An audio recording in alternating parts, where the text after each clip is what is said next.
under the shroud of darkness. A lone ship drifts silently at the harbor, where shadowy figures await their boss. The deck is lined with barrels, each one hiding a corpse within. Whispers spread that the dead are meticulously sorted, some locked in coffins, others sealed in urns. With a cold glare, the mafia boss demands the exact count of bodies. One subordinate responds that there are 33 in all, prompting the boss to command them to complete their grim task before dawn. As chemicals are poured into the barrels to dissolve the bodies, one man silently reflects on who might be judging his own fate, while the boss calmly smokes a cigarette. The mafia boss reclines in composure, flicking his cigarette casually into the sea. Elsewhere, a man contemplates his past, pondering the kind of life he has led among the barrels. One, seemingly a live corpse, wonders anxiously whether it will be condemned to this grim fate. Meanwhile, a security officer briefs his team about a woman called Snow White. The officer displays her photograph, identifying her as their primary target. One agent questions why she is nicknamed Snow White, given that she isn't Caucasian and appears to be an ordinary Asian woman. He also doubts her strength, wondering how someone so seemingly fragile could be considered a significant threat. Team leader Kim Sayok explains that judging her by appearance or ethnicity would be a grave mistake. She is genuinely dangerous. Known as Anonyma and also called Snow White, she commands the Yakuza organization. Her moniker Snow White stems from her role as the chief distributor of pristine cocaine, a name earned through her dominance in the drug trade. She plans to host a drug-fueled party at a hotel with minimal security, following meetings with both domestic and international factions to halt the domestic spread of illegal drugs. This event presents a critical chance to neutralize her. She is also notorious for drugging and exploiting innocent young women. The officer briefs the team that, since the operation will be disguised as an internal conflict, firearms are strictly prohibited. He chuckles, nodding the mission's difficulty and explaining why he was assigned as the top operative. His name is Sayok, the leader of the team. One team member taunts that Sayok is the only one they fully trust to lead them. Sayok responds confidently, assuring them the mission should be entrusted to him completely. At that moment, our protagonist enters the hotel, which is heavily guarded by numerous Yakuza members. The Yakuza members wonder aloud what he's doing there and how he managed to slip inside. He contacts his team announcing that Alpha has made entry. Suddenly, he draws a large knife and charges toward the Yakuza with fierce determination. The Yakuza swiftly brandish their own knives, launching an aggressive attack against him. An intense knife battle erupts between them. Sayok decisively slits the throat of one assailant. He then relentlessly takes down the remaining Yakuza, eliminating them one after another. Sayok recalls his briefing. Approximately 10 non-combatants must be neutralized, with over 20 combatants present. When asked how many agents he requires for entry, he confidently states he needs only 3. Himself, included as officer, is perplexed, questioning why they are proceeding with just 3 agents. Sayok clarifies that with 3 exits, limiting the team is unavoidable. After all, this is an extermination mission, where the number of Yakuza doesn't impact the outcome. Our protagonist grips a bloodied knife, firmly proclaiming that none can overcome his brothers. One of his brothers informs him that the task is straightforward, since he has already eliminated many Yakuza. Near his entrance, the hero introduces himself as an NIS black agent, a surviving elite from hell. Sayok cautions his brother to stay focused on the mission, a warning his brother acknowledges affirmatively. Sayok and his 2 comrades approach the primary target, with Sayok informing them that the remaining foes will be incapacitated by drugs. He points out that there is only a single exit at this location. Sayok commands his team to seal off the exit and eliminate every adversary. As he pushes open the door, he witnesses Snow White abusing a young girl. All 3 stand frozen in shock at the disturbing scene. Upon entering, they are horrified to find the room littered with lifeless bodies. Everyone has already been killed.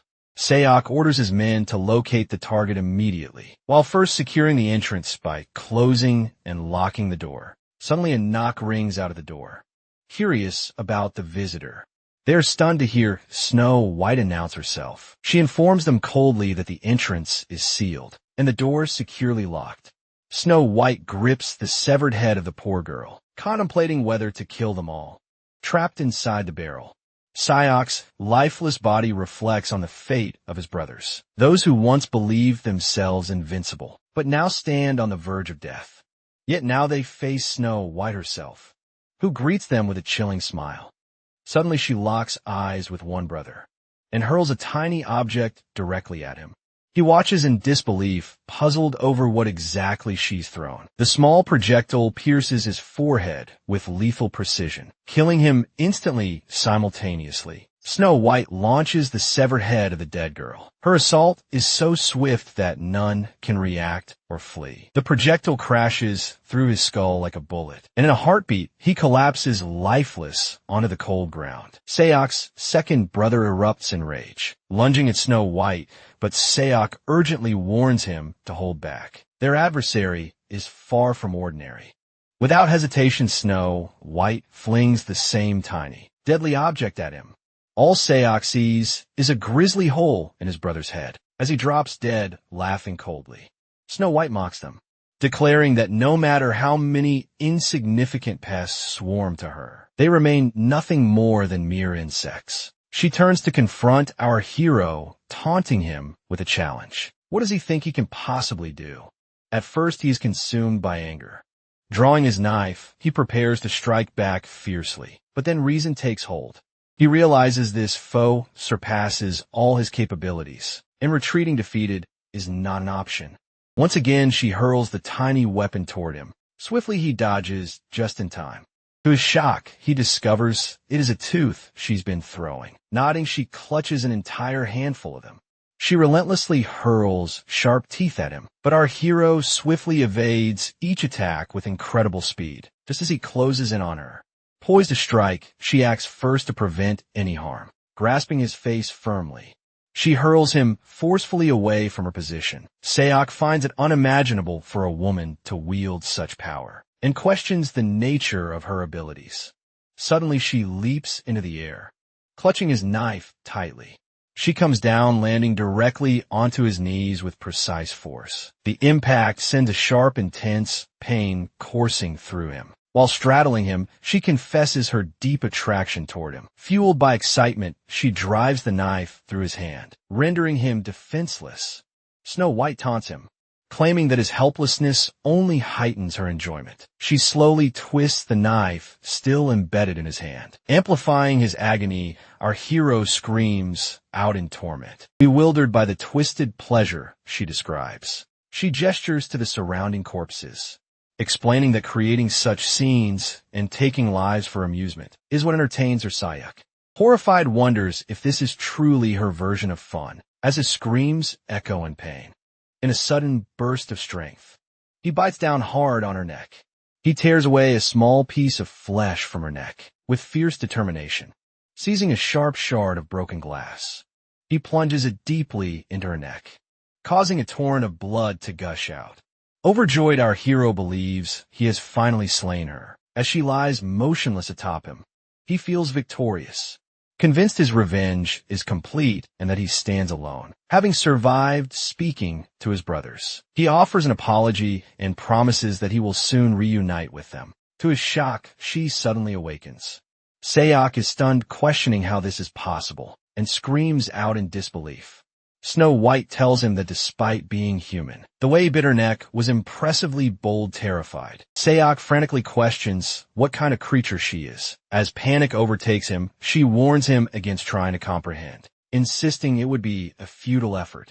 She reveals he's the first person of his kind she's encountered, and had hoped he could achieve what he did. Without hesitation, she drives the knife deeper into his hand. Agonizing pain floods his senses as the blade sinks in further. Overwhelmed by the unbearable torment, our protagonist loses consciousness. Snow White remains seated on top of him, taunting him as utterly pathetic. Suddenly, the rest of the Yakuza members storm into the room, anxiously asking if she's unharmed. She fixes her gaze coldly upon them, Without hesitation, she kills the first man by flinging the same tooth. Striking him in the head, the remaining members stand frozen, gripped by fear and silence. He orders the surviving Yakuza to clear away the bodies immediately. Then she commands them to prepare for their return to Japan. Meanwhile, Sayok stands naked in a barrel drenched in chemicals, staring up at the sky. As he contemplates the notion that death shapes the meaning of life, two Yakuza members observe him. One questions aloud to his partner why this is happening, while the other looks on equally puzzled. Their boss chuckles and instructs them to focus on the man before them. Confident, he assures them not to worry, since the man is surely dead.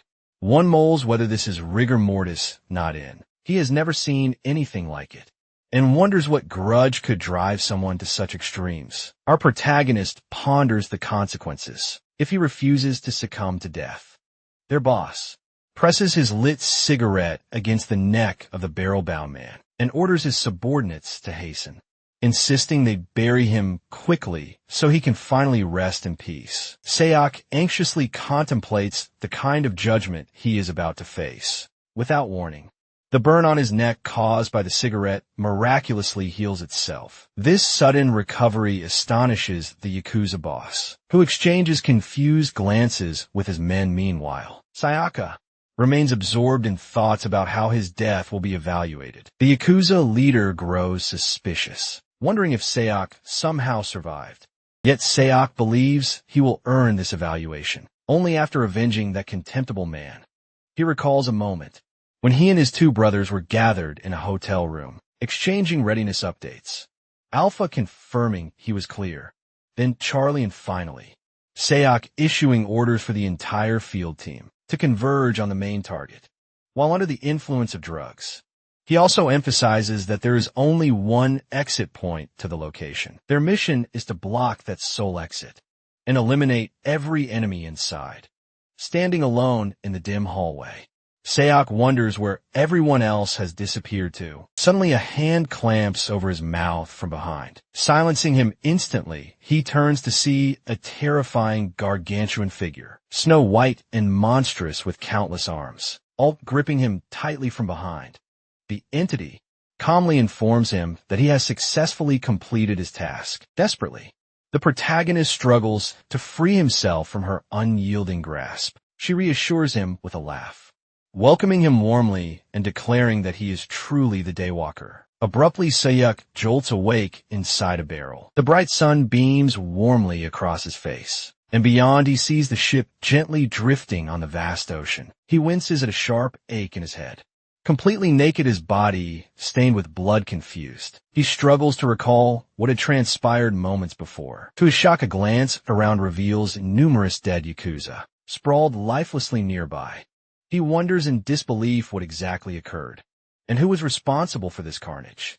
Suddenly a young man calls out his name and introduces himself as an agent from headquarters. He instructs him to come along with them immediately. That moment they're traveling together in a car. He asks them about the events that took place on the ship. The officer explains that the incident is under investigation, and upon hearing that he completed the mission, asks if he isn't feeling exhausted. He replies that he feels perfectly fine. The officer tells him that the journey will be long and advises him to get some rest during the trip. As he speaks, Sayok notices that he is wearing a gas mask. Suddenly, toxic gas starts to pour from the car's air conditioning system. The protagonist wonders with alarm who these men really are. Both officers seated in the front are also wearing gas masks. Gradually, the protagonist begins to lose consciousness. One officer informs the director that the specimen has been successfully secured. Meanwhile, the director laughs and praises his officers for a job well done, instructing them to transport the specimen to the laboratory at once. He adds that they will begin the dissection immediately upon arrival. Standing by his desk, the director laughs maniacally, declaring that he finally has what he was after. Chuckling like a madman, he expresses satisfaction that his obsession is now within reach. He fixates on the specimen, thinking of it as a twisted version of Snow White. Soon the car arrives at headquarters. The director orders the researchers to quickly gather and unload the specimen because numerous experiments await. As the researchers open the car trunk, They are horrified to discover the lifeless bodies of two officers inside as the researchers ponder the unexpected event. Without warning, a massive tooth bursts through the car window, instantly killing one of them. In an instant, every researcher and agent begins collapsing lifelessly, one after another, each struck violently on the head, resulting in immediate death. The director stands in disbelief, witnessing his entire team fall dead around him. He struggles to comprehend how such a catastrophe could have unfolded. The car door swings open and the protagonist steps out calmly. Fear overtakes the director as he fixates on the figure before him. He bolts away in terror, shouting commands for all units to neutralize the man immediately. On another front, Sayok methodically reloads his weapon. Soon numerous agents rush toward him at full speed, touching knives tightly in their hands. Without hesitation, he fires precise shots, taking them down one headshot at a time. They fall sequentially, unable to reach him. One determined agent manages to close in and lunges at him with a knife. Sayok fires, wounding the assailant's arm, then delivers a deadly shot that instantly ends the attacker's life. More agents charge with knives raised, but he effortlessly evades every strike. Swiftly, he kills one attacker and stabs another. After piercing his opponent, he shoots the other agent without hesitation. Suddenly, an agent from a small distance fires a shot that hits Sayok in the head. Moments later, the agent reports to the director that Sayok has been subdued. Remaining agents gather around the lifeless body of our protagonist. Lying motionless, each agent is armed with weapons at the ready. But as they approach Sayok, he suddenly draws his gun and instantly shoots two of them down. The other agent yells that he shot him straight in the head and can't understand why he's still alive and moving. Meanwhile, our protagonist seizes the agent by the throat as the man screams and pleads desperately for mercy. After eliminating him, our protagonist reflects on how he and his team devoted their entire lives to serving the country. At the same time, the director flees in panic, screaming for help. He recalls the moment he took down two agents inside the car. Then he remembers receiving the director's message, ordering him to kill him. He believes they sacrificed them all just to serve their own ambition. His gaze fixes on the director, who is desperately trying to escape. He decides to show the director just how ferocious the dog he abandoned can be. He strides away from the parking lot, where he has just eliminated countless agents. Sayok contemplates how many times he might have died, perhaps twice or even 3 times. He remains completely bewildered by the strange sensations gripping his body. Nonetheless, he knows without question that, as an agent, his mission is to gather intelligence and eliminate threats. The director pleads for calm, promising explanations about the circumstances and offering to support Sayok's next promotion. He begs Sayok to lower his weapon. Without hesitation, our protagonist fires, shooting the director in the leg. While he protests, the director continues, begging him to pause and listen just for a moment. Our hero sharply orders him to be quiet and demands answers, driven by a burning need to know what the director has done to him. The director insists there's been a misunderstanding, but urges Sayok to hear him out fully. Suddenly, our hero fires into the other leg, incapacitating him further. He sharply commands the director to stop wasting time with pointless chatter. The director reveals that even if fatally wounded, he can regenerate quickly, a trait shared by some of Snow White's operatives. Thanks to that technology, those operatives rapidly rose to dominate Japan. Despite being a new faction, the director admits their intent was to acquire that same advanced technology for themselves. Sayok questions why the director dispatched those particular agents. Initially, the director explains that those agents all perished without gathering intel, prompting a revised plan to send a more dependable operative instead of those underperformers. That's why Sayok was specifically handpicked for this critical mission. He continues, nodding that when Snow White entered Korea, she brought this technology with her, ensuring Sayok won't need to fear injuries, even on the deadliest assignments going forward.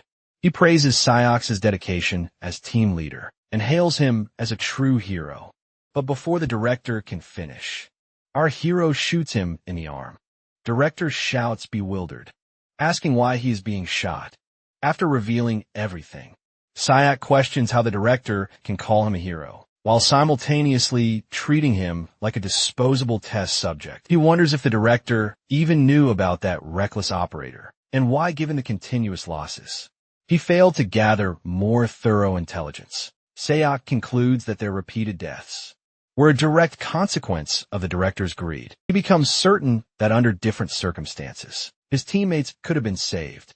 The director reveals that he possesses some unusual abilities and insists that those Yakuza thugs are merely ordinary people. He declares confidently that he would never be defeated by anyone. He questions whether the agents' deaths were truly Sayok's fault, suggesting they perished because they undertook a mission. With a death wish, the director points out that the fallen agents were even honored with medals.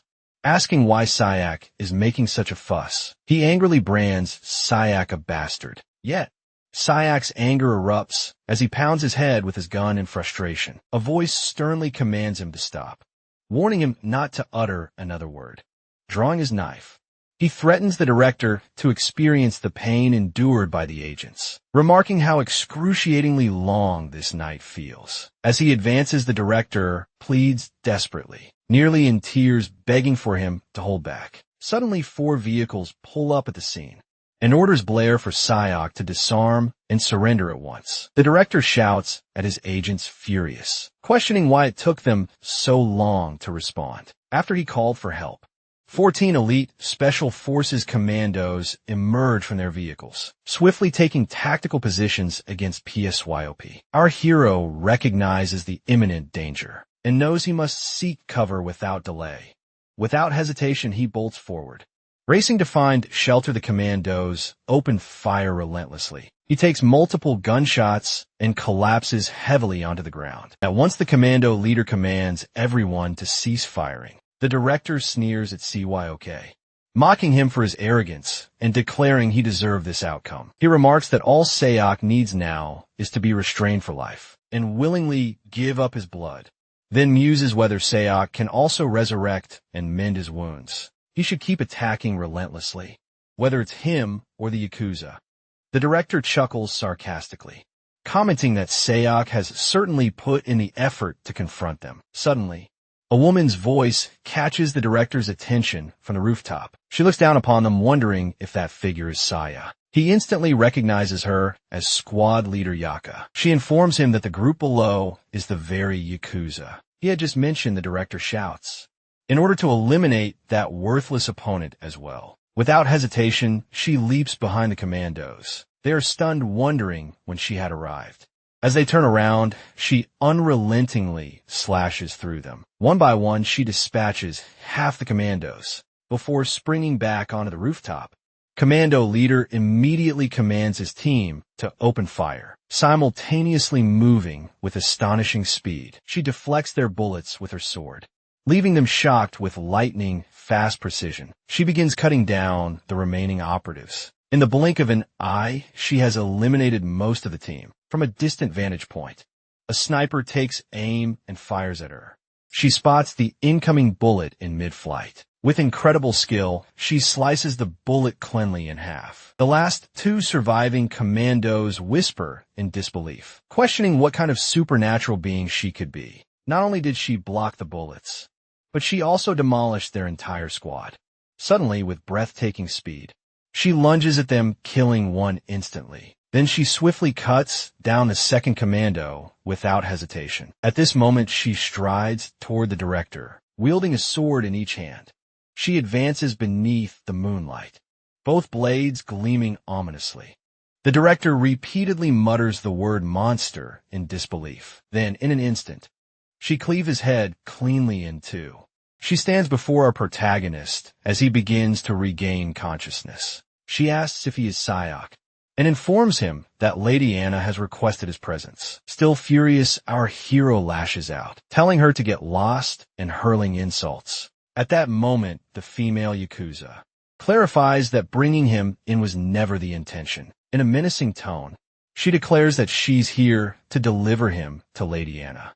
Without warning, she lunges at him, but he skillfully deflects her strike with his knife. He acknowledges his skill, admitting that he is remarkably impressive. Saya worries that he may have lost too much blood, knowing the longer this fight continues, the worse his condition becomes. At that instant, she launches another fierce attack against him. He contemplates whether combat is his only remaining option. She strikes him again with her twin swords, boasting that he has held out longer than most.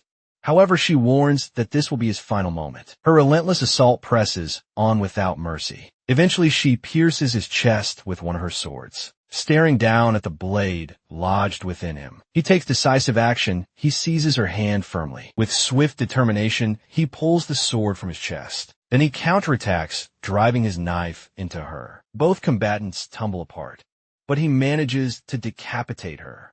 Our protagonist believes he has finally defeated Snow White for good. He is certain this time he severed her head decisively. Successfully, he chops off her head. Yet simultaneously, she amputates his arm. Despite this, he declares victory. He feels his consciousness slipping as death closes in. Once more suddenly, the headless attacker rises again, praising him as impressive. Our hero is left speechless and terrified by this chilling sight. He watches silently as she calmly reattaches her head onto her neck. Remarkably, her neck miraculously heals itself. She then informs him that Lady Anna would greatly approve. But Sayok grows alarmed as his body remains immobile. He stands firmly on his chest, pressing her sword against him. She tells him he has performed admirably and that upon waking, he will stand before Lady Anna. Fear grips him as he stares silently at her, without a word. She drives her sword into his chest and remains motionless. She warns that he should have lost consciousness by now, due to the severed blood flow, urging him to return before it's too late.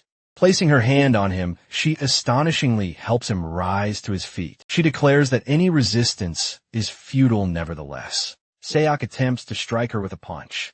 In response, she severs her remaining hand and calls him foolish. She warns that if he persists, all of his limbs will eventually be severed. Surprised, she watches as one of his arms regenerates, and he delivers a blow with it. Soon after, his second arm grows back, now boasting impressive strength and muscularity. With a powerful strike, he strips the skin from her arm. She suspects her skin is regenerating at an extraordinary pace. He attacks with astonishing speed, sinking his teeth into her arms. His bite is so forceful that she must sever her own arms to break free. Using magic, she regenerates her arms once more. Despite this, he continues to clamp down on her arm with his teeth like a wild beast. She realizes that if things continue like this, she stands to lose everything. Leaping into the air, she launches a fierce attack against him. She's startled to notice his teeth are not only sharp, but unusually large. He lets out a wolf-like howl, his massive, powerful frame tearing his shirt to shreds. She can't fathom what creature he is. Without warning, a bullet strikes him squarely in the head. She struggles to comprehend the chaos unfolding around her. Suddenly, several men emerge, each brandishing firearms. Among them, a woman steps forward, exclaiming, "Father in heaven." She declares they're sending these two up. An ominous verdict. The woman battling our protagonist recoils in fear, as the armed group brands them as bastards. The striking woman, commanding the soldiers, issues a harsh order to shoot both targets. Obeying her commands, the troops aim their shots deliberately at the attacker's legs. Wounded by the gunfire, both assailants collapse to the ground, clutching their injured legs.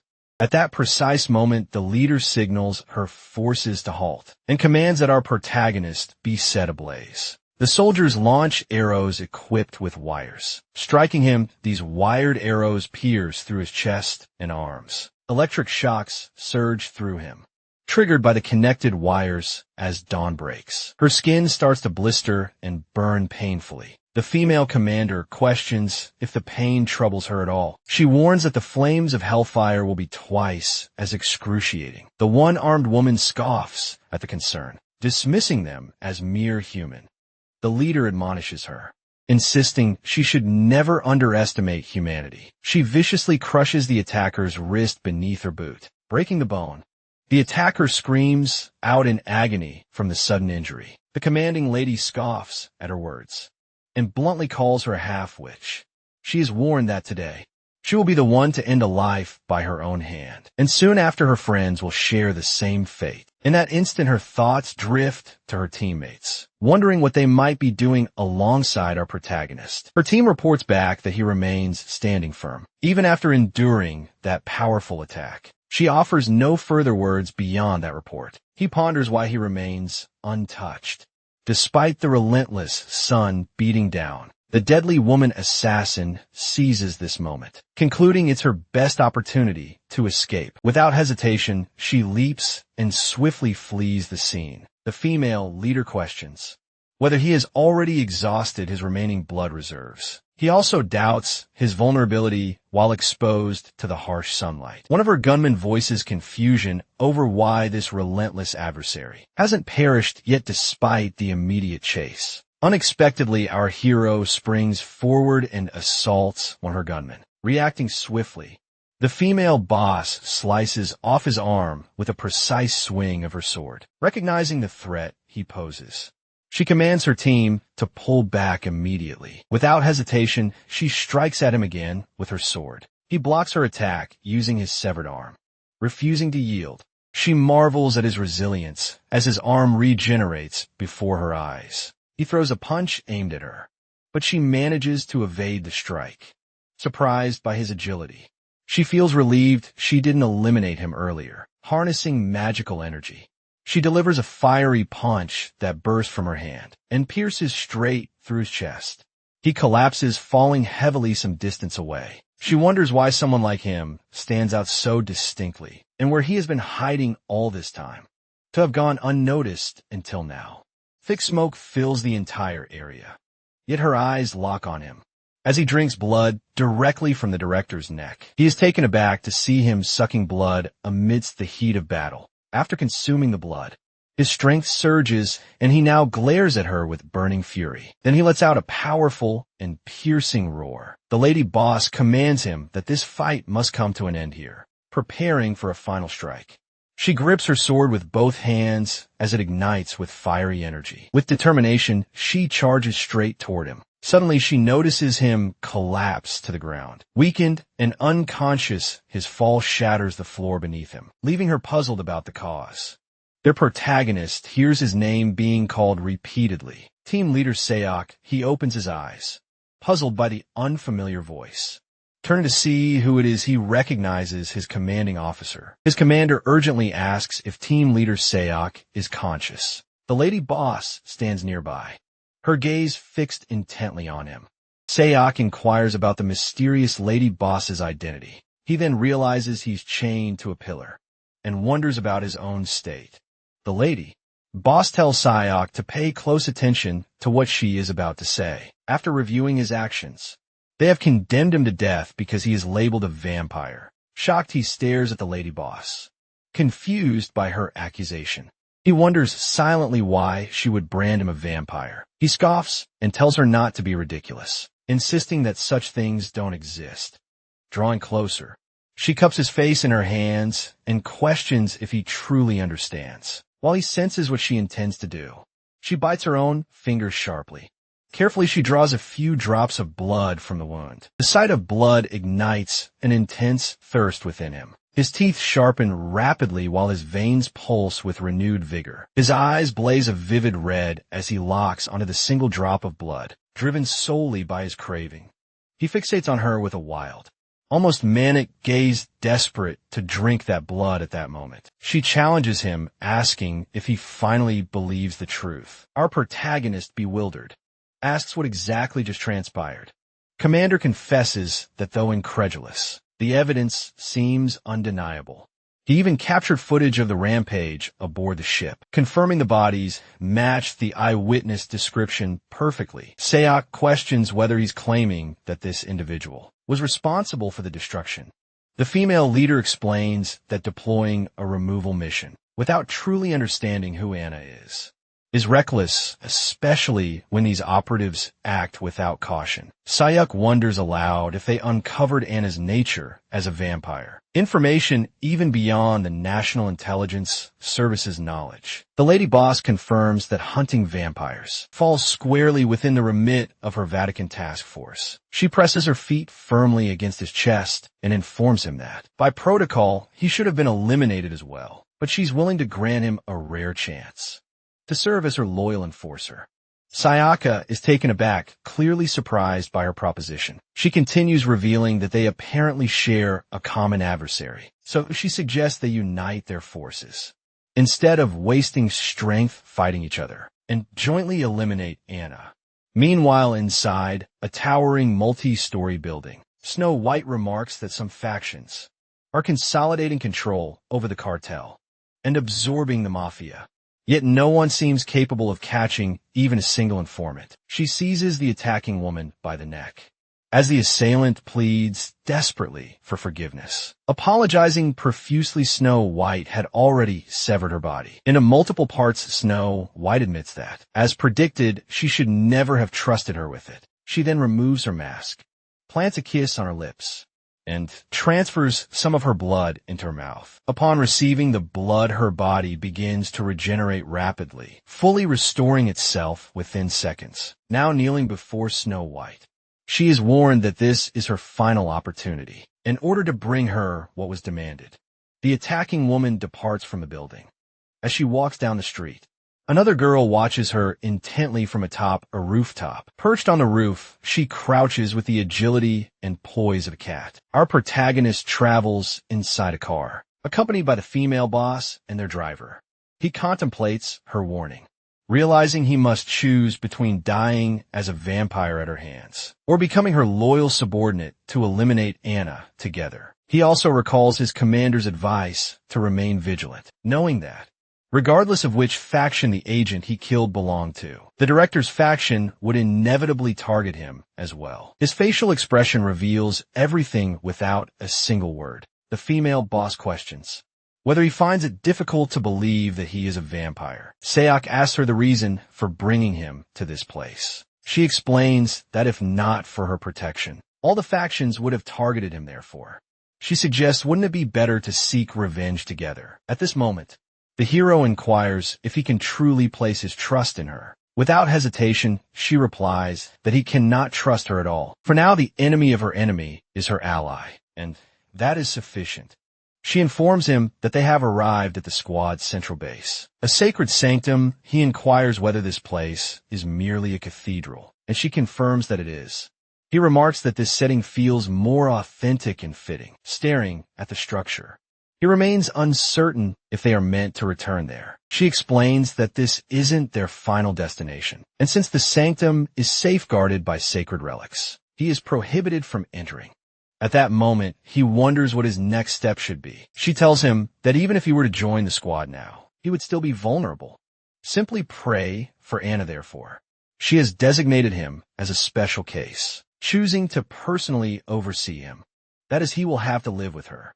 The female leader informs him that the building is a hotel, affiliated with the squad, offering secrecy by providing a location that leaves no official records. At this point, she realizes they haven't even gone through proper introductions yet. She reveals that she belongs to the Vatican's secret squad and introduces herself as Myra.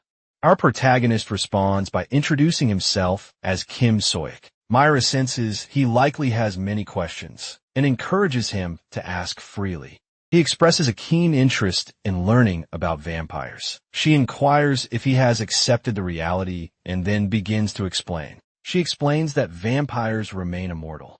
As long as they continue consuming human blood, they possess physical capabilities far beyond those of ordinary humans. Some vampires also exhibit unique powers, which are typically derived from the blood of ancient vampire ancestors. Currently, Anna stands as the only surviving ancient vampire. Sayok suddenly recalls the moment he bit Anna's neck and tasted some of her blood.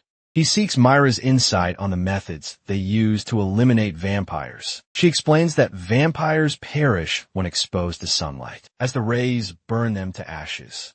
Except for him. which likely explains why Honor is targeting him specifically. However, by leveraging this unique trait, they could create a strategic opportunity to confront Anna. To make this possible, he must grow stronger, and she pledges to assist him in that journey. She asks if he fully comprehends the reason she brought him to this place. He responds clearly that he understands she fears his potential and knows that without the sun's limitations, he could become the most dangerous vampire. Leaving him unchecked poses a grave risk, yet killing him would mean losing immense potential. Therefore, the plan is to use the public enemy status as justification, to monitor him closely and eliminate him if he proves too dangerous. She has nothing to lose either way. Smiling, she admits she might not have chosen him as the top agent for no reason. Ultimately, he remains a vampire, and accepting that fact is part of his role within the squad. She continues, emphasizing that they also intend to kill Anna, and strengthening him is key to achieving that goal. He encourages him to voice any concerns he might have at any time, without hesitation. Sayaka informs her that he has already died multiple times. As long as he can defeat Anna, he is indifferent to all else, and fully intends to submit without resistance. The girl reflects that he has laid bare his true motives, without concealment, yet remains willing to comply, suggesting his sole aim is vengeance. Ultimately, she's drawn to his audacity, and anticipates the thrill of taming his wild spirit. At last, she announces that introductions are over and it's time to eat, gracefully offering her neck for him to bite. The protagonist wonders what she truly intends by suddenly urging him to bite her neck. She taunts him, reminding him that whether he accepts it or not, he's a vampire too. Though a lack of blood would normally immobilize him, he seems desperately hunting for it. In a peculiar way, she's intrigued whether he, like her, would refuse to harm innocent people. He rises from his chair and begins moving deliberately toward her. Myra continues presenting her neck, mentioning it's growing stiff and urging him to hurry and drink. After hesitating briefly, he finally sinks his teeth in her neck and begins drawing blood. His eyes flash a vivid red. She wonders if the blood is flowing, and repeatedly encourages him to drink deeper and longer. Generously, she offers to let him drink until he's completely satisfied. Suddenly, he recalls Anna's earlier comment that he is, indeed, quite an intriguing individual. With that memory, he stops feeding and gently pushes Myra away from him. She immediately moves to her bed and reclines for a few moments. Saya considers whether this overwhelming bloodlust is an instinct ingrained in vampires. She informs him that tomorrow will be busy and suggests he get some rest quickly. She warns him firmly that if he slacks off, she won't hesitate to kill him.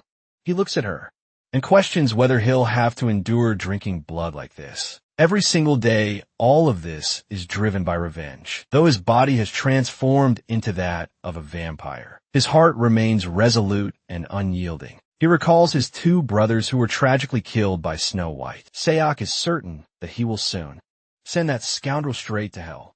Our hero lies down beside Myra, and together they fall into a deep, peaceful sleep. Myra awakens, puzzled as to why he is lying right next to her. She wonders what could be the reason behind his decision to lie so close to her. He notices a room directly in front of him, realizing he hadn't mentioned the bed that was there. Despite this, the fact that he's lying so near her seems unbelievable to her. As a saint, she finds sharing a bed with a man somewhat inappropriate. She reflects, surprised to realize she hadn't known he had such tendencies. Her eyes linger on him as she battles the realization of his lustful nature and intrusive thoughts. Then she closes her eyes and tells herself firmly to calm her racing mind. Finally, she begins praying softly.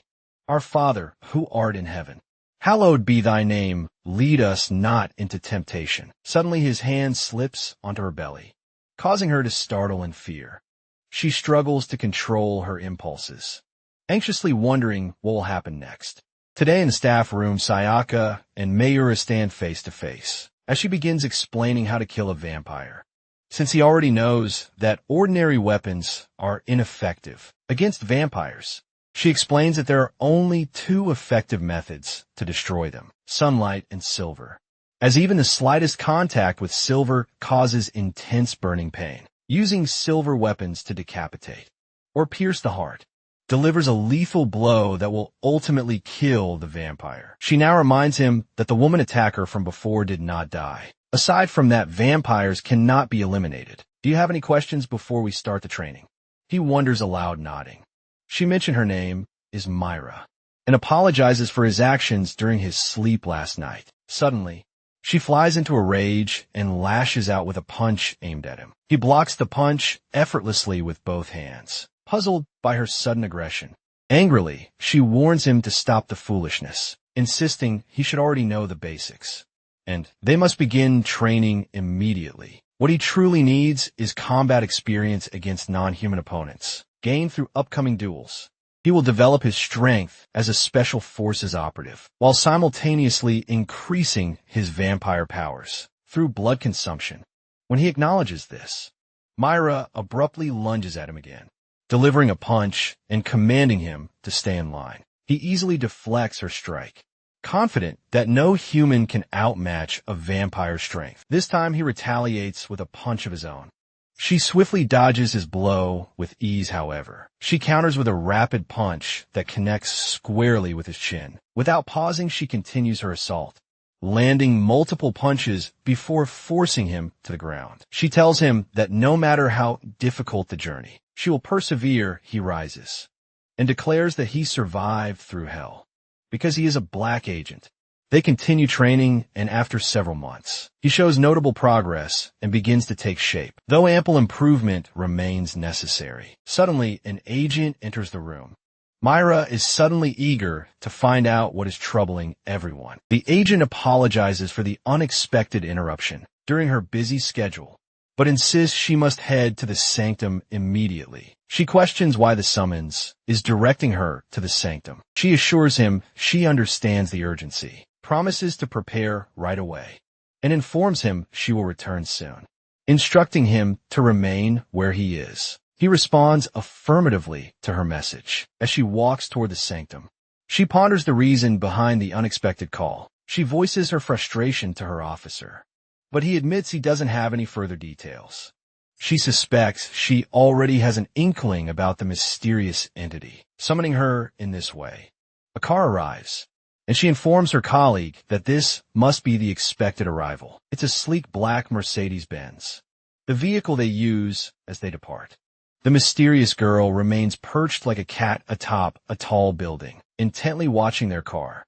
After studying the vehicle briefly, she confirms she has finally identified her target. Her eyes glow with an electric intensity as she calls out the name Kim. Sayok. Myra informs her colleague that only one entity holds the authority to summon her in such a manner. She is Bishop Myra.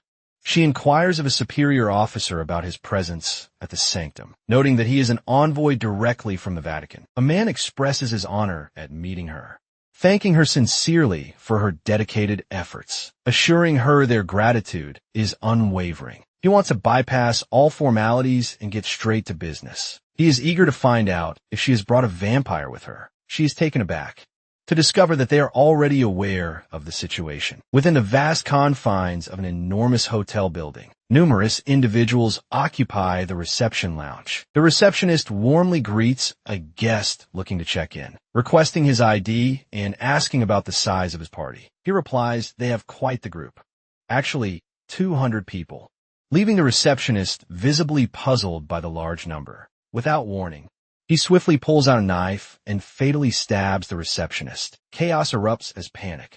Stricken guests scramble frantically to escape the reception area. The lead security officer commands his team, declaring he will handle the threat himself, while instructing 2 guards to evacuate the civilians and report back to the control center. Someone informs the team leader, wishing him good luck as he confronts the danger alone. Startled by the unexpected voice, he turns around to face the speaker. He observes 2 sleek, black cars accelerating directly toward the hotel's entrance gate. The vehicles smash through the glass doors, crashing into the hotel lobby with force. Dozens of Yakuza emerge from the cars, brandishing large knives menacingly. Now only 3 agents, stand between the overwhelming number of Yakuza assailants. The agents shout defiantly at the Yakuza invaders, challenging their audacity to invade. Their leader lunges forward, stabbing one Yakuza member squarely in the chest. He slashes a deep, decisive wound across the thug's body. To his astonishment, the wound rapidly regenerates, healing itself in mere moments. With a swift, deadly slash of his knife, the Yakuza ends his life instantly.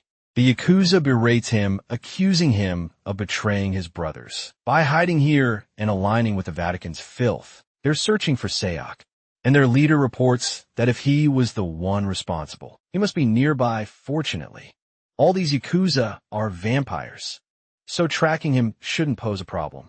Now, the Lady Yakuza commands her men firmly to capture him at once. Without hesitation, the entire Yakuza group charges swiftly toward the rooms. He speaks to a vampire girl, praising her relentless search efforts, then orders her to destroy the control room before regrouping with her. The vampire girl, named Coco, the Nanyama Yakuza squad leader, jokes about feasting until they're stuffed once this mission concludes. Upon receiving confirmation, she beams with joy and swiftly advances toward the control room. Surprisingly, Coco moves gracefully on all fours, like a live cat stalking her prey.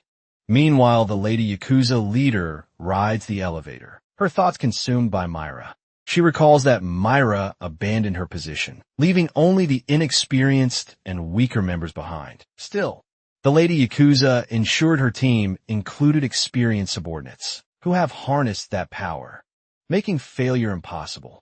Yet upon reaching the 18th floor, she is horrified to discover all her men slaughtered. Confounded by her soldiers' defeat, she wonders if a high-ranking bishop is responsible for this devastation. Just as she contemplates her thoughts, a sudden voice interrupts her. Someone remarks that it has been quite some time.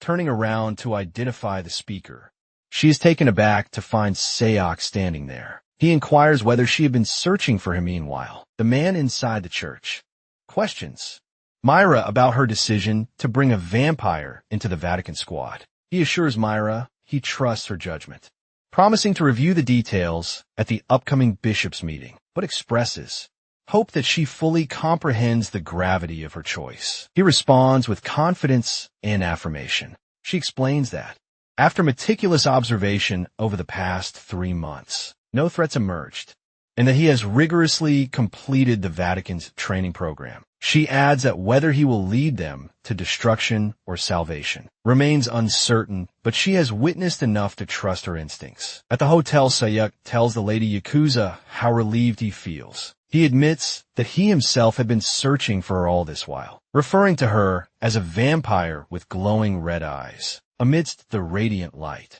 he declares his intent to settle matters between them today, furious. The Lady Yakuza calls him mad, brandishes her sword, and charges suddenly. To her astonishment, he effortlessly parries her strike, showcasing a strength far beyond her expectations. Intrigued, she wonders what training or experiences have made him so powerful during their time apart. Sayok cautions that he will hold her to her exact words, reminding her that she has relied on assistance for too long. With decisive force, he seizes her by the neck. Then he throws her down and firmly sits atop her, asserting dominance. He coldly tells her that this marks her final moment. Terror grips her as he halts his knife mere inches from her eye, leaving her puzzled about why the assault has suddenly ceased. Her body trembles uncontrollably, frozen in place, as she struggles to comprehend what is happening to her. Without warning, a woman enters the room, accompanied by 2 massive snakes, questioning if he is Suya. In fact, she's Katerina, squad leader number 5 of the Nanyama Yakuza. He wonders whether this woman's ability is a reason for the sudden change. The Lady Yakuza commands Katerina to act quickly and subdue him, but Katerina remains unhurried, calmly telling her to relax, and asserting that she doesn't need instructions. As one of her snakes slithers toward our hero, she intends to take control herself. One snake coils tightly around the Lady Yakuza, causing her evident fear. Our hero contemplates whether she has come to aid the Lady Yakuza. The Lady Yakuza watches in confusion, wondering what Katarina's intentions are.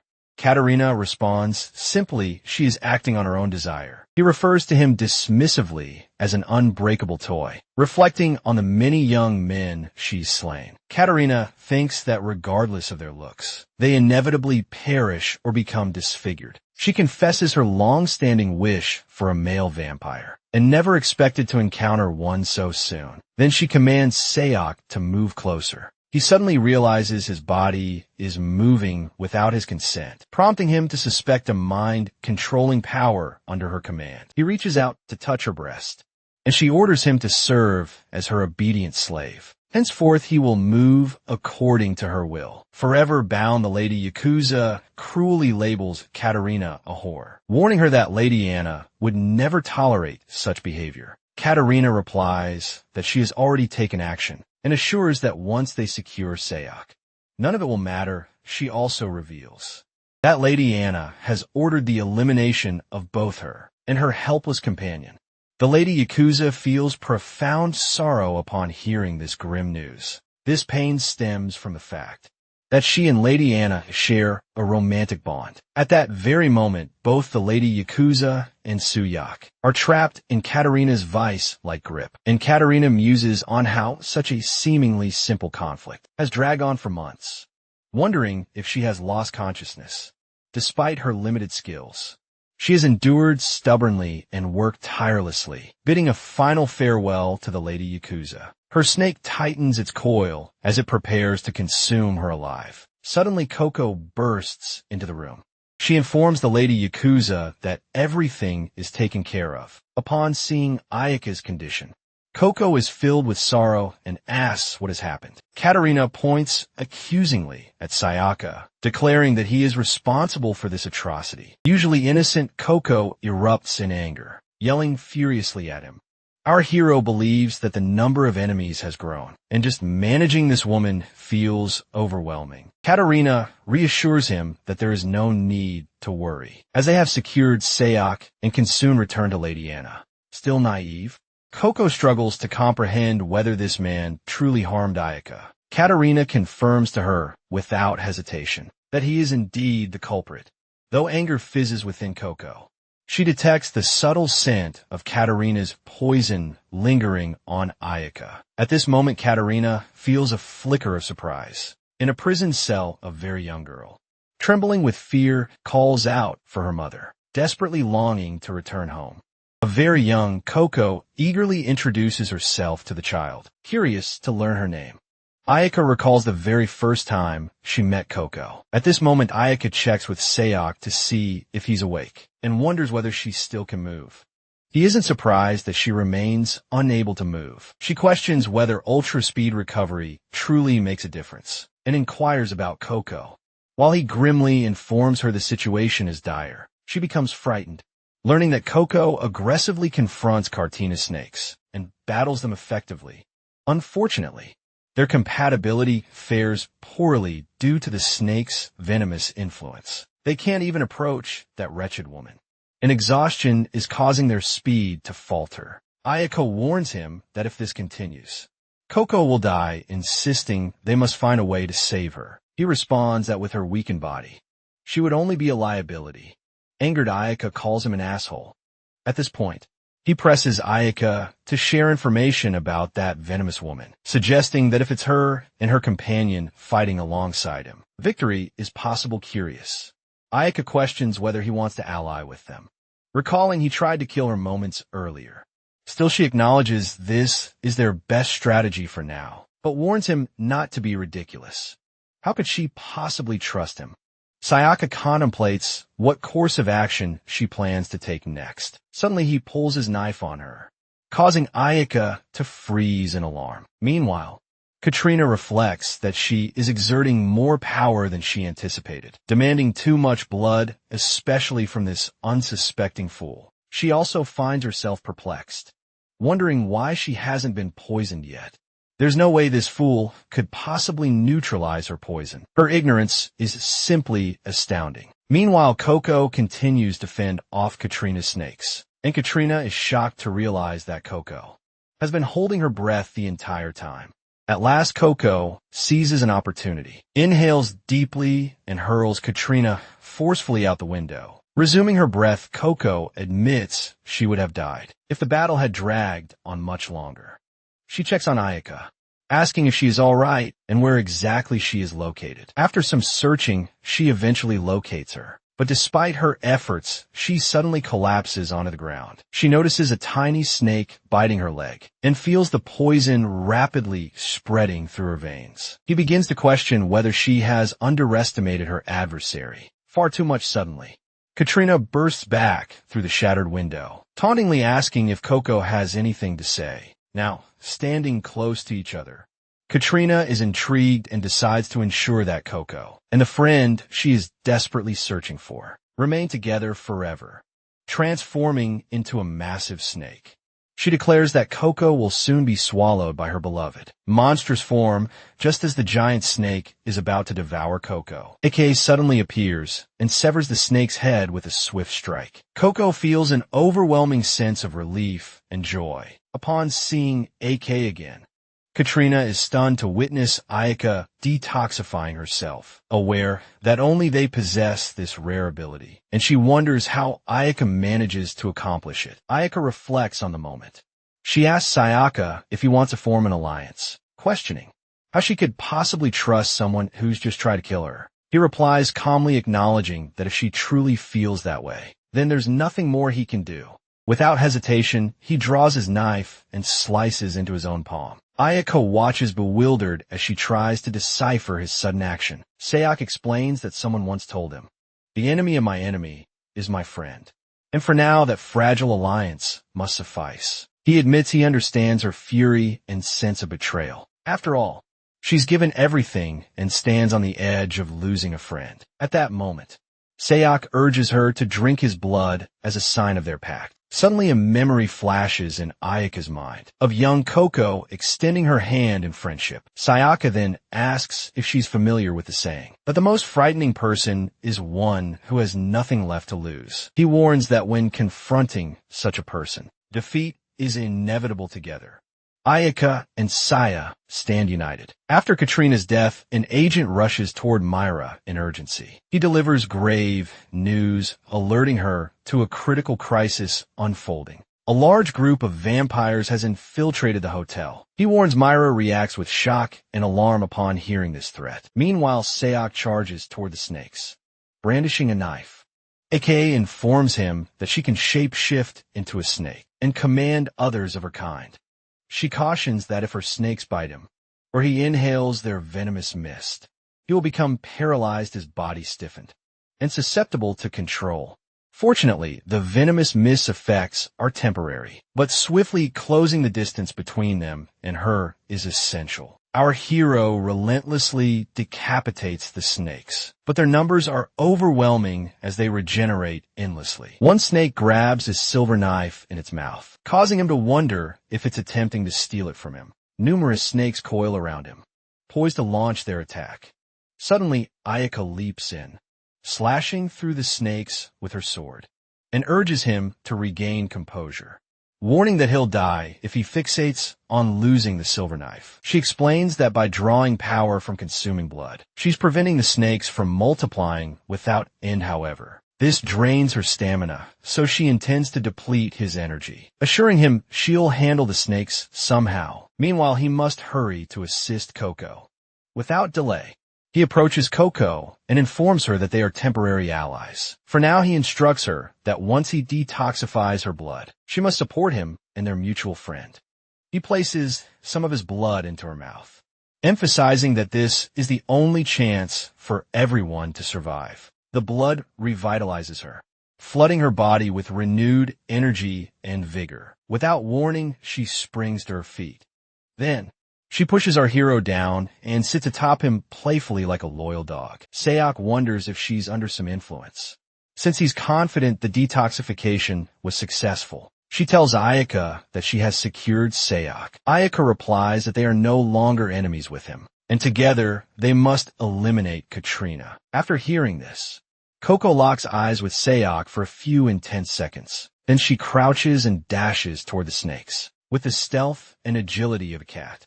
Katrina believes her scheme to locate Sayok by manipulating these two girls has proven flawlessly effective.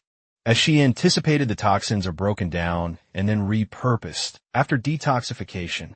He is resolute in her determination to claim Saya as her own. Meanwhile, Saya fights off her snakes, while directing the girls to keep advancing as they near Katrina. They only need to push forward a little further.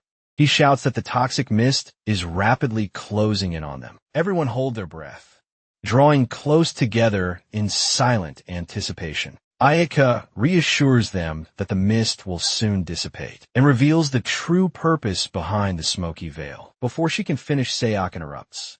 Suspecting that someone is targeting one of them specifically, Ayaka explains that aside from herself, the likely target could be the swift Ayaka, or someone who fought independently and relies heavily on her. Or it might be an individual who fought alone and depends on Ayaka's support. Without warning, Katrina materializes directly in front of Coco. She confronts Coco, furious that she dared to touch her, vowing to kill her first suddenly. Her snakes launch coordinated strikes, biting Ayaka from every angle.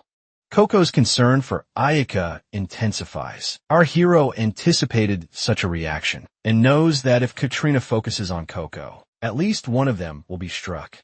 He urges her to come quickly, so he can share his blood with her before that woman arrives. But she insists that's unnecessary. He presses her to hurry, emphasizing that every second counts. Our hero and Coco watch helplessly as Ayaka's entire body is bitten by the snakes. Then, without warning, a knife slashes into her chest. Ayaka recalls a memory from her childhood, her mother apologizing, explaining that from now on, she must obey what that man says. Her mother had sold her into a life tainted by drugs. That man introduced her to a new circle of acquaintances. In truth, it was a red color medicine. He injected her with that red medicine and instructed her to befriend the entity known as Red. Throughout this ordeal, she endured intense pain due to the daily, repetitive experimental treatments they subjected her to as a consequence of these drugs. Everyone's behavior grew increasingly erratic and bizarre. One by one, they all succumbed to death, creating an atmosphere filled with dread. There was a moment when she wished she'd simply freeze to death, right there believing it might be a kinder fate. Amid her tears, she encountered Coco. While imprisoned, she recalled how captivating Coco was, as the only one who managed to smile. Despite the hellish circumstances, Ayaka laughed along beside her, sharing a rare moment of joy.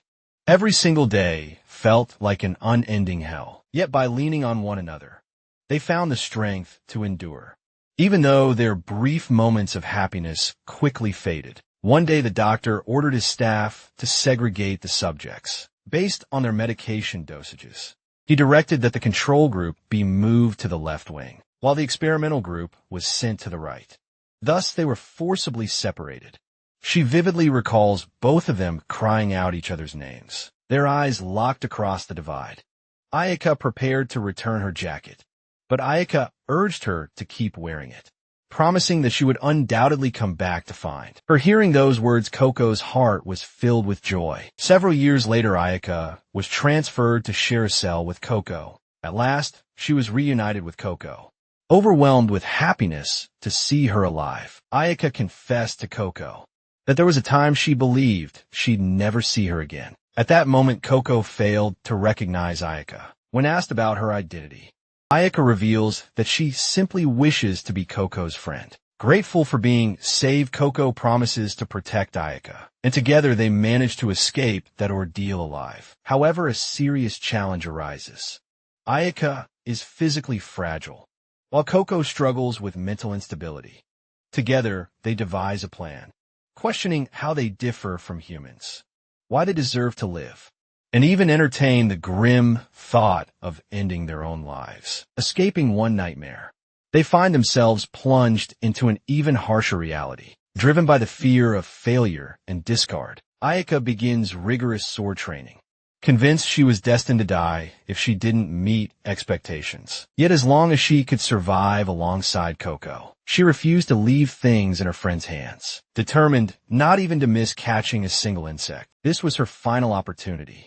a profound ordeal marked by intense humiliation. She recalls how Sayok sacrificed his own blood to save her life. She also remembers how Lady Anna brutally tore her body apart. To humiliate her, the pain of being cast aside after giving her all, and the anguish of losing a dear friend. When Sayok offers her his blood to drink, giving her a chance to survive together and escape. She feels a wave of unexpected hope. For the first time, she senses that someone truly understands her, and that someone is her enemy, Sayok. To stay alive, she has stained her hands countless times, even while knowing the difference between right and wrong. Yet despite this knowledge, she felt powerless to change her circumstances. But if that understanding comes from him at this moment, she desperately wants Saya to hear her clearly and attentively. She begins by attempting to speak out. Suddenly she pulls him close and kisses him passionately, while her body starts to fracture and crumble. Then she expresses her gratitude to Sayok. In that instant, she comforts Coco, urging her not to shed any tears.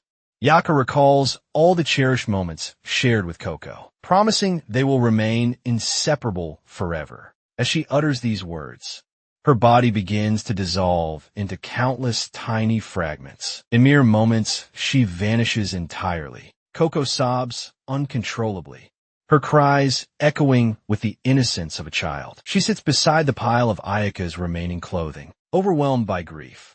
Coco repeatedly calls out Ayaka's name through her tears. Katrina smirks, mocking Ayaka's fate after a lifetime of loyalty, taunting Coco that resistance is pointless. She then commands Coco to accompany her to Anna. Where compassion awaits, she adds that unlike those others, she will treat her well. Sayok responds with understanding, which catches Katrina off guard.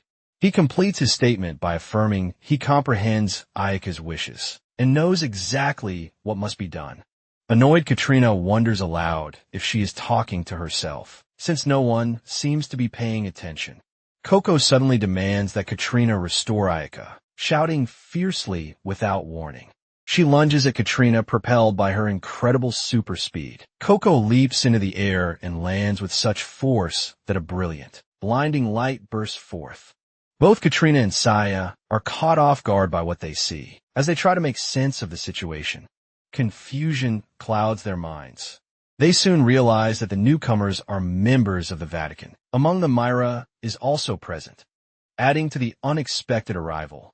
Sayok reassures her that Coco is not their enemy and that they stand united. Suddenly, a bullet narrowly misses his head, leaving Sayok puzzled about why he's being targeted. A woman informs him of the overwhelming vampire presence, but assures him there's no need for concern. She vows to purify every one of them with unwavering conviction. Her assault emanates powerful divine energy, her eyes glowing with the emblem of the Holy Cross. She challenges him boldly, stating he's brave to attack a hotel under the Vatican squad's protection. Katrina retorts that true courage lies with her, having summoned a legion of minions. Suddenly, she disperses venomous gas into the environment. Saya alerts everyone to hold their breath. Inhaling the gas could either paralyze them or enslave their wills confidently. The woman strides into the toxic cloud, prompting the hero to wonder how she plans to counter it. She conjures a mystical barrier that stands firm between her and the venomous serpent. Snake is unable to breach this magical shield. Delighted by her defense, the woman beams with satisfaction. She then hurls a spellbound orb that swiftly decapitates the serpent. Coco and Saya watch in awe, holding their breath, as they marvel at her effortless command over the snakes. At that moment, the woman inquires about their next move, sparking their curiosity about the extent of her power. Meanwhile, the hero observes that the animated snake has mysteriously vanished. There are no poisonous clouds, except for those emanating from a snake's head. The lady is overwhelmed with sorrow, uncertain about Katrina's whereabouts. She questions her team about Katrina's possible location, but they admit ignorance, however. One member tries to soothe her, as the Lady Bishop weeps over the snake's severed head. Sayok explains this is the result of her cutting it off. He suggests that Katrina may have concealed herself and fled within the snake's head. Coming to realize this, she expresses her gratitude to him. Our protagonist advises that they must act swiftly to pursue her. The Lady Bishop points at Coco and Sayok, commanding her team to prioritize targeting them. Without hesitation, Sayok seizes Coco and flees while their pursuers open fire. She tells Sayok that she will ensure his departure is painless, acknowledging he is a worthy vampire. Quickly, our hero conceals himself behind a wall with Coco and declares he poses no threat, affirming his alliance with Myra. The Lady Bishop, poised to strike, retorts that the Vatican refuses dialogue with vampires and finds his claim of alliance with Sister Myra absurd. She then launches an assault using her mystical powers. Sayok realizes this secrecy within the Vatican explains the tension, prompting him to consider ways to prevent conflict, attempting to prove his point. Sayok references room number 1701. The Lady Bishop reflects on the mention of this room, recognizing it as where she currently resides with Myra. Upon hearing this, she lowers her weapon and ceases her attack. She is stunned to discover that Myra is living with a man. At this moment, her curiosity peaks, as she wants to know how long and since when they have been cohabiting. Sayok casually mentions that today Myra is dressed in black lingerie. The Lady Bishop is utterly shocked upon hearing this detail. Meanwhile, a car pulls up right in front of the hotel entrance. Myra steps out of the vehicle. She wonders why her agent's 2 cars are parked there, before realizing they've arrived in pursuit of the vampires. Without hesitation, she sprints toward the building. While running, she curses the vampires for exploiting her absence, determined that if they take Sayok now, everything will be lost upon entering. She urgently asks Sayok if a vampire has arrived, and what is happening at that moment. Inside the hall, she finds Sayok and Coco standing together. The Lady Bishop stands nearby, visibly shaken and muttering that this situation is absurd, prompting Myra to ask what she means. They are located in room number 1701. She explains that the Yakuza and 3 vampire leaders stormed in. 1 leader was killed, 1 escaped, and another was captured after they split up. Myra acknowledges that they narrowly escaped disaster, emphasizing that if Sayok had fallen into Anna's hands, the consequences would have been devastating. He reveals they uncovered the timing of her absence and came here accordingly, proving their intelligence network is formidable and that this hotel is no longer safe. Myra acknowledges they must relocate immediately and insists they cannot be separated for even a single moment. This moment, Myra and our hero lock eyes. Their shared gaze makes Myra blush and smile shyly. Sayok refers to the young man who nearly lost his life, facing a single vampire for the first time and now confronting 3. He still manages to survive. The combat techniques extend beyond normal human limits of strength and speed. It is evident that through continuous blood consumption, his power has significantly increased. Myra confirms that although he remains somewhat slow, his ongoing growth and strength could eventually enable him to defeat Anna. From this point onward, he must not abandon his position without authorization. Angrily, Myra questions whether he would refuse a summons from higher UPS authorities in response. He informs her of crucial new information he has uncovered. Her curiosity is piqued, eager to learn what he has discovered. He reveals that as a vampire, he has found a way to match Anna's speed and strength. She's taken aback by this revelation. He explains that this crucial knowledge was entrusted to him by Ayaka, the leader of the 7th Squad in the Nanayama Yakuza. AKA imparted this information to him shortly before her tragic death. Because a vampire's strength grows in direct proportion to the amount of blood they consume, he warns that despite his gradual progress, this method alone won't suffice to overcome Anna in battle. However, when it comes to vampire blood, the situation changes drastically. By drinking it, he can absorb the power that the vampire has amassed, and under specific conditions, he may even unlock new abilities. Myra remains skeptical, because the reliability of the information source is questionable, and the exact requirements for acquiring these abilities remain unclear nonetheless.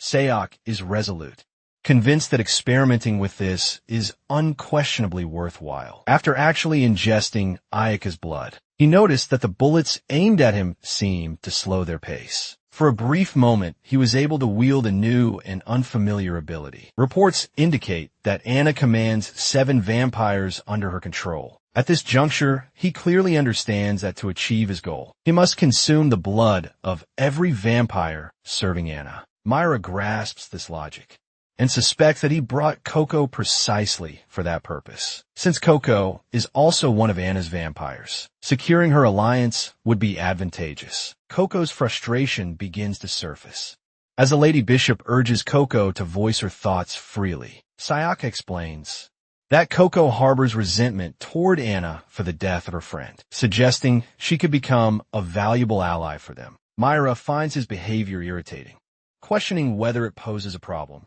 and explains that it does, especially since the Bishop's Council meeting is imminent. He expresses a strong curiosity about the nature and significance of the Bishop's Council. She clarifies that it is a gathering of Vatican bishops, who typically convene to discuss the current status of Anna's forces. Yet the major focus of this particular meeting is Sayok himself, since he joined a vampire hunting group.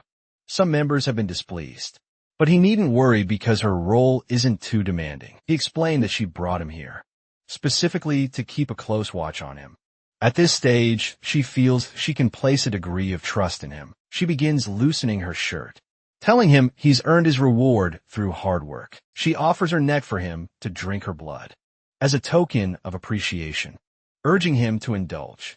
The Lady Bishop overhears their conversation and is utterly shocked. Seated just outside the room, she fumes in disbelief at what she has just heard. Sayok questions her, nodding that she offers him this daily, and asks what she means by calling it a reward. The Lady Bishop ponders outside the door, perplexed by the claim that this is a daily occurrence. Myra remarks that he's noticeably changed since the beginning. Initially, he struggled to contain his excitement, but now he approaches it with ease. And if he ever finds it overwhelming, he's told to inform her immediately. Hearing this, the Lady Bishop trembles outside the room, gripped by fear, initially struggling to suppress his excitement. He now handles things casually. Sayok advises Myra to let him know if it becomes too difficult. The Lady Bishop imagines they might be engaged intimately and wonders what on earth is happening between Sister Myra and him. At that moment, she overhears Myra telling him that, since he previously said, the more, the merrier. Should they also invite Lucian?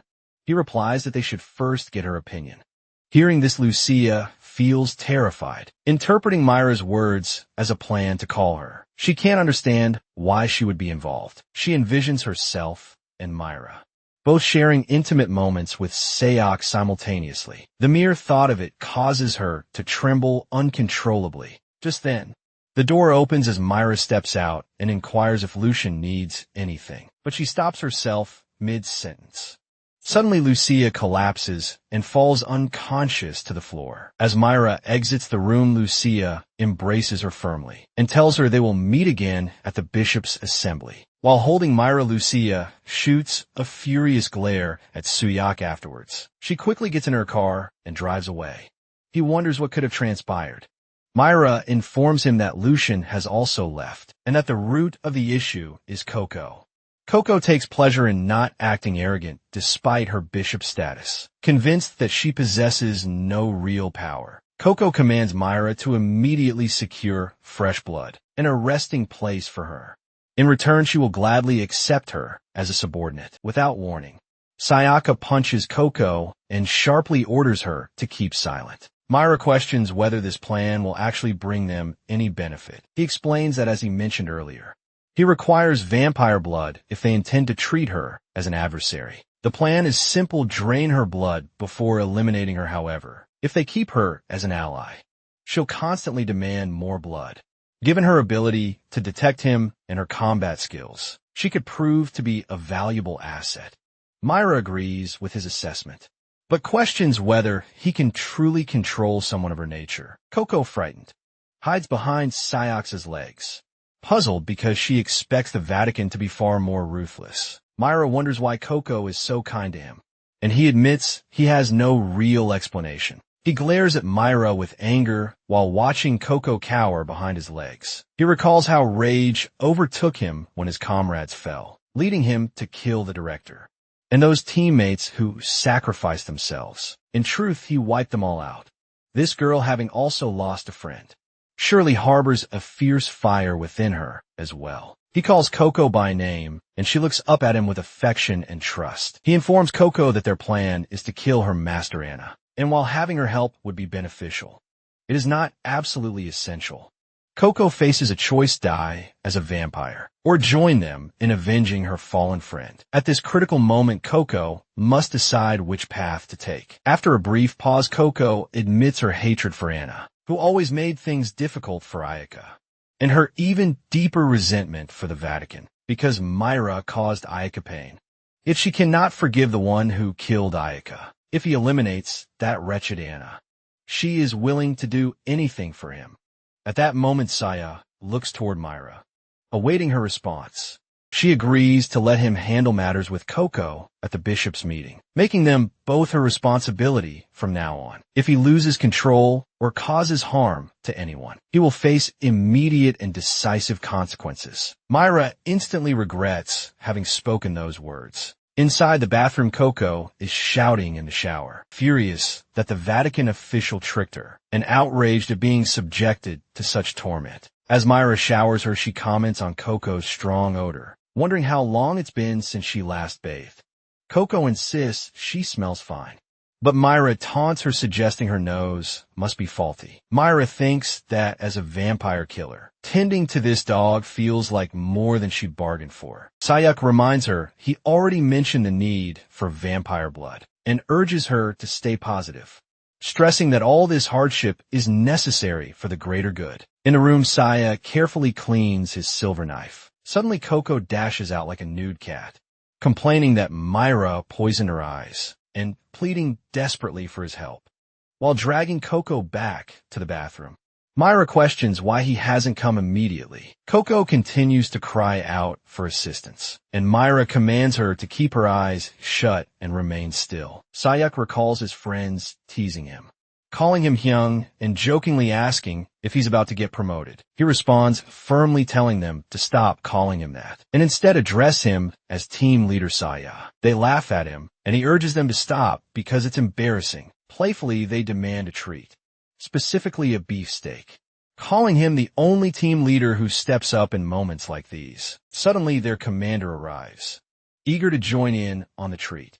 His friends quickly inform him that Sayok is the one treating them to beef. Still irritated, Sayok reminds everyone that being a team leader doesn't give him the right to call him Hyung.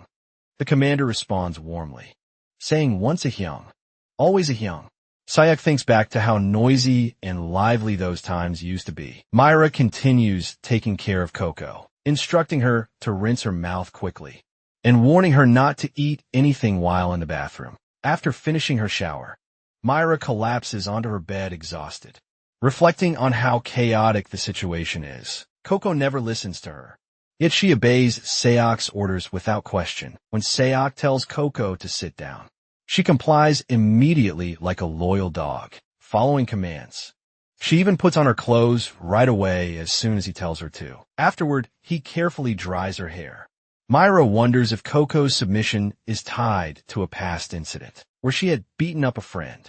She also recalls Coco's words about never forgiving the one who killed Ayaka, and how if Anna is killed, Coco would be willing to do anything for those responsible. Myra reflects on how losing someone precious and being stranded alone in hostile territory must have deeply sensitized Coco. She realizes she needs to make an effort to truly understand Coco. Suddenly she wakes up. Myra finds Coco drinking blood from her own hand, confused about what Coco is doing. Coco casually responds that she's hungry. Myra smiles warmly at her. In her other hand, she firmly grips her sword, ready for whatever comes next. Sayok lies asleep, until Coco's voice suddenly breaks through the silence. She harshly confronts Myra, accusing her of finally revealing her true nature, labeling her a Vatican villain, and claiming she cursed her to die before storming out the door. He closes his eyes once more, softly expressing his gratitude for Myra's dedication and hard work. As he remains deeply asleep, Coco sits gently on top of him, Gazing at him with tender affection and care, she silently affirms to herself that he is now hers, declaring her claim without hesitation.